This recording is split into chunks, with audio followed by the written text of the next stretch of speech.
Greetings, everyone. So I had to try to start this video a few times. This is a continuation on the video that I had started with people to watch out for. You know, I was just thinking about it today. There are so many things and warning signs that are good to watch out for, as well as just things to watch out for in people. And I believe you should be as observant with yourself as you are with other people.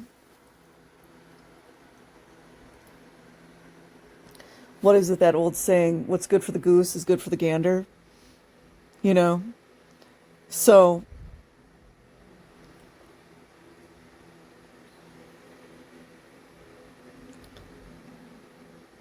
things I would be careful of is if you are around a person who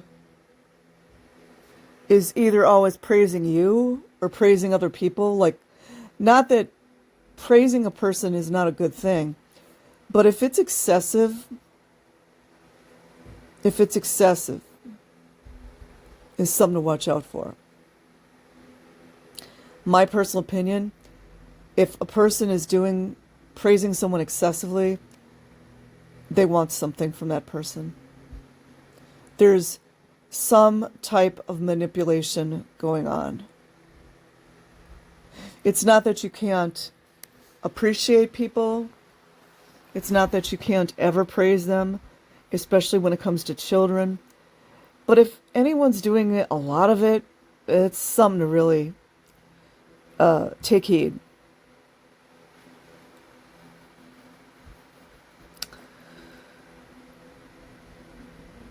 If there's a situation in a family, and let's say you're just kind of like, you're an onlooker, you're a friend of the family, of one of the family members, and there's this whole narrative going on about someone, oh, he is just, that guy's a bastard. He cheated on his wife. He left his wife, didn't pay child support. Just real loser. Now, it's not to say that in some cases this might not be true, but if everyone in the family or like the friend group is saying this, it's something to be nervous about. Well, for one, what's the motivation for someone talking about someone like this? It can't be that anything good is going to come from people bad-mouthing someone. Like, what's the point of this? And even, like I said, like, let's just say the guy really is this. I mean, maybe if somebody's warning someone, like, maybe stay away from him. Just, my personal opinion is, if there's a person that's really bad news, just slightly give somebody a warning. If they don't have enough of their own discernment and common sense to stay away from someone that it really truly is this bad, then let them go. You know what I mean?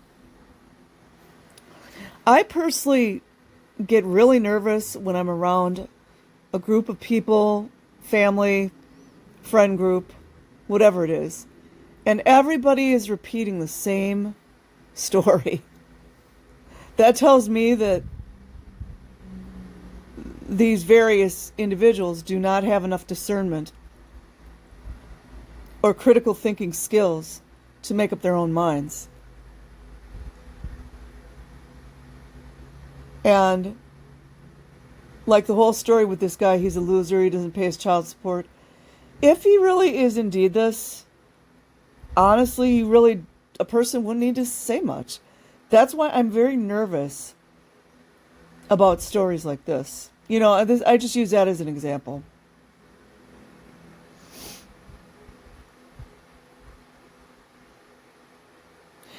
If you just meet somebody, let's say you're heterosexual female like myself, and you meet a heterosexual male, and he's really flirting with you. And that's fine because that's what we do, as humans, we flirt with each other. But this guy is flirting like it's really a lot. It's like, you know, given the fact that you just met him a few days ago, it's kind of like a lot. It's something to watch out for. My opinion is that this guy has some type of manipulation in mind for you. He needs a place to stay. He's wanting to get you for sex, which, if that's your thing, do you, right? But the manipulative nature of this is something like, what's going on here?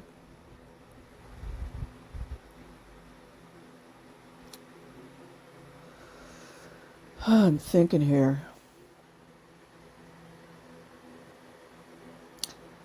Let's say you and your boyfriend are out in public. You're chilling, you're having a good day. You had a few errands to run. You're having a great, great day. And you want to stop by the coffee shop, get a coffee and a muffin. And you're just happy. You're having a really nice day. And then all of a sudden you're out, you're getting ready, you're sitting in your car, you and your boyfriend. And you see this family. Let's say the wife's around 32, the husband's around 34. You've got children 9, 7, 6, and 5, all kind of like lined up in a row. And the kids are not laughing. They look a lot more mature for their age, which is always a bad sign. They, as boys will do, let's say there's 2 boys and 2 girls. The boys are not roughhousing and just being goofy with each other, which is pretty much a normal way to be. The little girls, they're the young ones. They're just walking like in a straight line. Like, if you can imagine this, the husband's first, of course, right? The wife is behind. The 9-year-old boy, the oldest, the 7-year-old boy, the 5-year-old girl, and the 3-year-old, whatever I said, 3-year-old girl. They're all like by age. And they all look as if they're morose, like they don't have any real facial expressions. They look a little bit tense, a little nervous. I can assure you, and the wife looks the same, you either have one abuser or you have 2 abusers here. And let's just, for old time's sake, let's just say the husband is the serious abuser. Unfortunately, we all want to save the children. I do. I want to save all of them. Unless you see bruises on the children, which often the abusers, they're better at hiding the abuse. So a lot of times you're not going to see bruises. Like if somebody's getting hit, they'll hit them on the head or somewhere where maybe someone can't see it. And the sad part about this is that a lot of times there's really not that much that we can do. Even if you call the authorities, like let's say you did see something that really made you think you're worried for the children. One scenario would be you call Child Protective Services, you call the police. Let's say they take the children out of the house. And I never worked at CPS, nor did I want to. I avoided it like the plague. But those children could wind up in another abusive household. So, without going too deep into that, I just want to bring some things up as far as people to watch out for.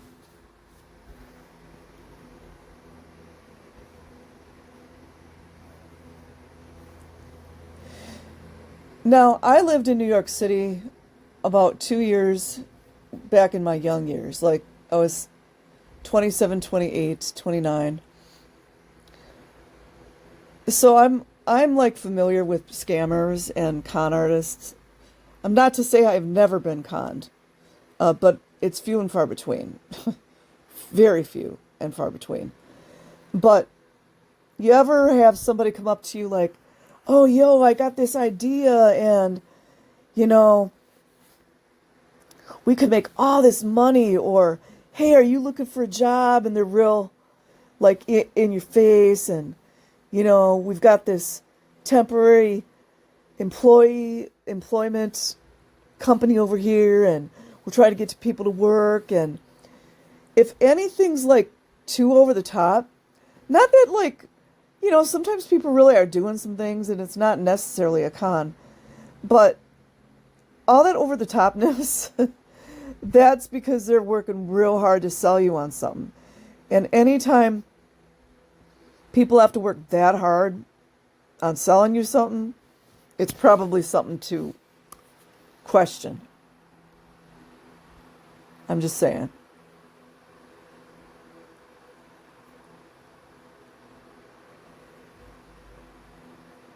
If let's say you have a friend girl, right? A friend girl that she's in an abusive relationship with her boyfriend, and she's in the process of leaving him and she wants to get away. And then you're like a really good friend, you're supporting her, and you know you want to see her get through this, and you know she can. You're like in your like mid 30s. And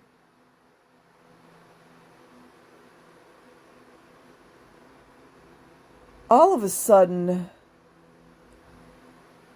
the boyfriend that you already know is abusive, you've seen it, you've watched what he's done to her, all of a sudden his family members start coming out around you and, first of all, trying to badmouth your friend, which, you know, if you're a good friend, you know where that's going to go. But what I would advise you to do in a situation like this is just let them blabber.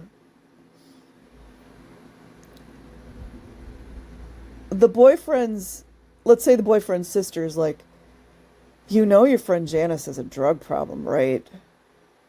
You know she's got a drug problem. Because, you see, the sister's jumping in and trying to, not, number one, it's kind of none of her business, but she's trying to, because she's abusive and dysfunctional herself. Her brother is trying to get her to defend him and make him look like he's a good guy. And in order for the sister to do this, she has to make your friend look like a drug addict. So it's like, it's always the put downs. It's always like, well, you know he did this, or you know he did that. Me personally, I don't even believe a lot of these stories that we hear about politicians. I mean, some of them I do. But it's like it's such an easy and successful route to take to discredit someone and to make people no longer trust them, is that I really am very nervous about any kind of narratives like that. Like, unless you vet something out yourself, like, just stop talking.